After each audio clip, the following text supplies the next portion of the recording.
ભુજ પાસે કાળા ડુંગર બાજુ જતા ધ્રોબાણા ગામ પછી એક એવો વિસ્તાર આવે છે જ્યાં તમે કાર અથવા કોઈ 4 વ્હીલ વાહન ઊભું રાખી બ્રેક છોડી દેશો તો તે વાહન આપોઆપ ઢાળની વિરુદ્ધ દિશામાં અને તે પણ રિવર્સમાં ચાલશે અને માણસની ચાલવાની ઝડપે ચાલશે.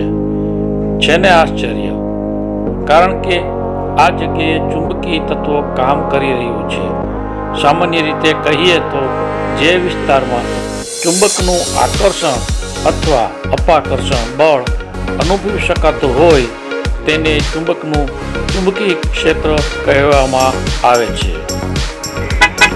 એક ગાડી નહીં, ઘણી બધી ગાડીઓ અહીંથી થાય છે. એકાદી ગાડીમાં તો આપણે ઠીક છે એ સમજ્યા, પણ જેટલી ગાડીઓ છે એ પણ સ્પીડમાં રિવર્સ થાય છે. આ મેં ખાસ જોયું. જો આ રિવર્સ થાય છે, આ ગાડી કેટલી સ્પીડમાં જાય છે તમે જોયું? બસ આ જ વાત છે અહીંયા, આ ચુંબકી તત્વની ખૂબી. ધાર ચડે છે ગાડી. આ મારી ગાડી નથી, આ બીજી ગાડી છે, પણ કેટલી સ્પીડમાં તમે જુઓ. આ બીજી ગાડી છે, આ બીજી ગાડી છે. આ ગાડી બંધ જ છે પણ એની સ્પીડમાં જ ચડે. જુઓ, આ અમારી પોતાની જ ગાડી છે અને અત્યારે સ્ટોપ કરી છે અને હવે થોડીક જ વારમાં આ ગાડી અમારી રિવર્સ થશે.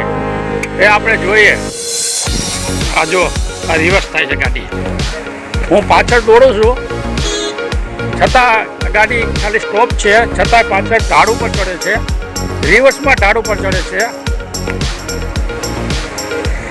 આ અમારી પોતાની જ ગાડી છે.